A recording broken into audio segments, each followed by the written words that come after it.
оқушылар, жақсы отырамыздар. Адам құқығы мемлекеттің басты қуаты.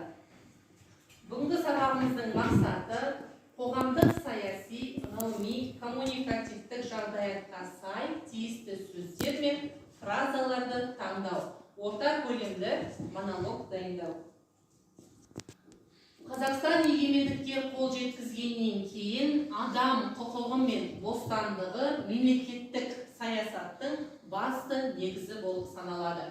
Демократиялық, зайырлылық, құқықтық мемлекет құру басты мақсатымызға айналды. Адам құқығы саласындағы алғашқы маңызды ұғымдардың бірі 20 ғасырдан белгілі демократия ұғымы.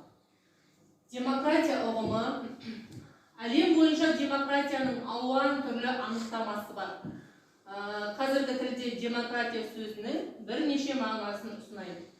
Грек тілінен аударғанда сөз демократия дегеніміз халық билігі деген мағынаны білдіреді. Ал американдық мемлекет қайраткері Линкольн демократияны халықпен сайланған және халық үшін халықтың басқаруы деген ұғым береді. Демократиялық мемлекет дегеніміз жалпы танылған адам және адамзаттық құқығы, бостандығының құрылымы мен әрекеті, халықтың еркін білдіретін мемлекет. Халық билігінің қайнар көзі болып табылады. Яғни халықтың таңдауы арқылы мемлекеттің жоғары статусындағы басшысы сайланады. Енді оқушылар мына бір бейнебаянға назар аударайық. Мұқият қараңыз. Құқық бұзушылық жалпы. Адам құқығына байланысты видеоролик.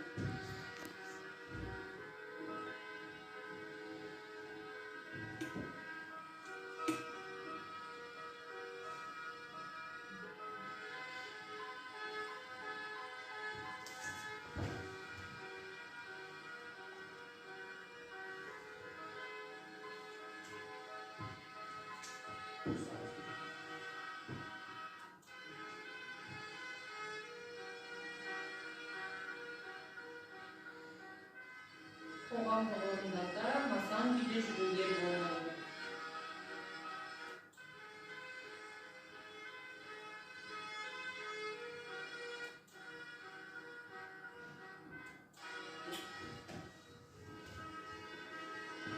Көлікті де масан күйде айдап жатыр. Бұлай да болмайды. Бұлар құқық бұзушылыққа алып келеді. Қауіпсіздік белгілігін тақпау, бұл да құқық бұзушылыққа жатады.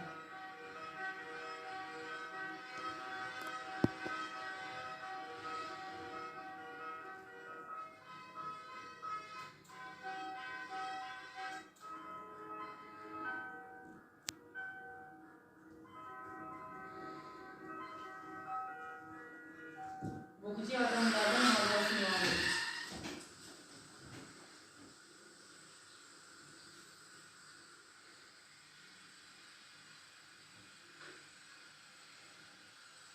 Көліктегі бағанағы дүкеннің иесі, яғни ішімдікті заңсыз сатқан адам. Біреуге жамандық жасасаң, сол жамандық өзіңнің алдыңа оралады деген мағынаны білдіреді. Ал енді оқушылар, екі топқа да бірдей тапсырма, дәл осы видеороликте қандай мәселе көтерілді? Және де не себепті кейіпкер осындай жағдайға душар болды? Егер кейіпкерлердің құқықтық сауаты жоғары болса, дәл осы қасіреттің алдын алуға болар ма еді?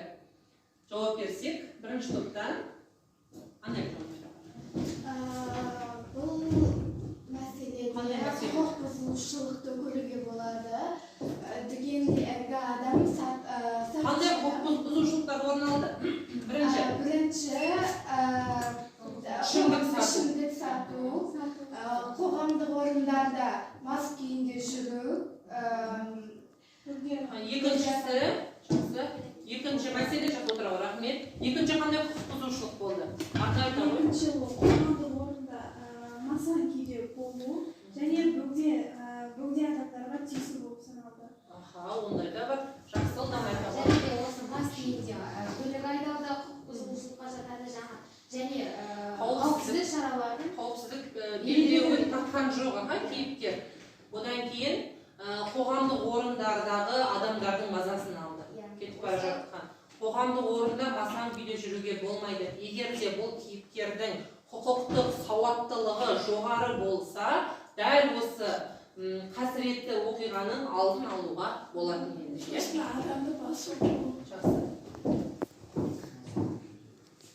Ал енді оқушылар сабақтың грамматикалық тақырыбы қарсылықты салалас, құрмалас сөйлем. Қарсылықты салалас, құрмалас сөйлем синтаксистік компоненттеріндегі баяндалған іс оқиға бір-біріне қарама-қайшылық мәнде орналасады. Салалас, құрмалас сөйлемнің екі жай сөйлемі бір-бірімен тең дәрежеде байланысады.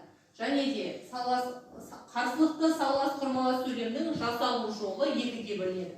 Біріншісі жалғаулықты қарсылықты салалас, құрмалас сөйлем, екіншісі жалғаулықсыз формасы. Жалғаулықты қарсылықты салалас, құрмалас сөйлем ол бірақ, дегенмен, алайда, әйтсе де, сонда да сынды жалғаулықтар арқылы құрамындағы екі жай сөйлем бір-бірімен байланысады. Мысалы, Ералы да осы жерде тіл табысып кетерміз деп дәмеленіп еді, бірақ ол ойлағаны болмады. Екі жай сөйлем бір-бірімен қарама-қайшылық байланыста тұр. Екіншісі, жалғаулықсыз формасы. Қарсылықты салалас, құрмалас сөйлемнің құрамында жалғаулық болмаса, ол жалғаулықтың қызметін үтір сызықша белгісі атқарады. Мысалы, Мәмет екінші рет тағы атайын деп еді, мылтығының шаппасы жүрмей тұрып алды. Үйде барда, түзде жоқ. Екі жай сөйлемнің бір-біріне қарама-қарсы мән болып тұр ма? Жақсы.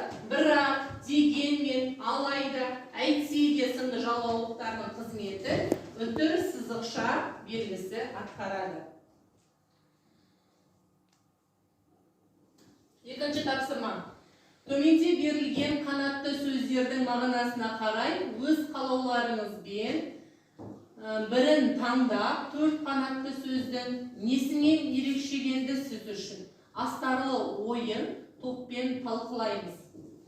Біріншісі, қазақ деген ел бостандық, азаттықты сүйетін, даланы, таза ауаны, таза суды, таза көгалды сүйетін халық. Ғабит Мүсірепов. Екіншісі, экономикалық бостандық болмай, өзге бостандық та болмайды. Маргарет Тэтчер. Бостандыққа апаратын жалғыз жол ұлттық ынтымақ қана. Әлихан Бөкейхановтың пікірі. Демократия жүгенсіздік емес, бостандық жүйесіздік емес. Шерхан Мұртаза. Дәл осы төрт қанатты сөздің бірін таңдап алып, топпен ақылдасып, ойымызды айтамыз. Бір-екі минут дайындалайық. Ал енді оқушылар, өзіміздің пікірімізді білдірсек, осы қанатты сөздерге қатысты. Бірінші топта кім сөйлейді? Ұлдана? Біздің таңдағанымыз осы қанатты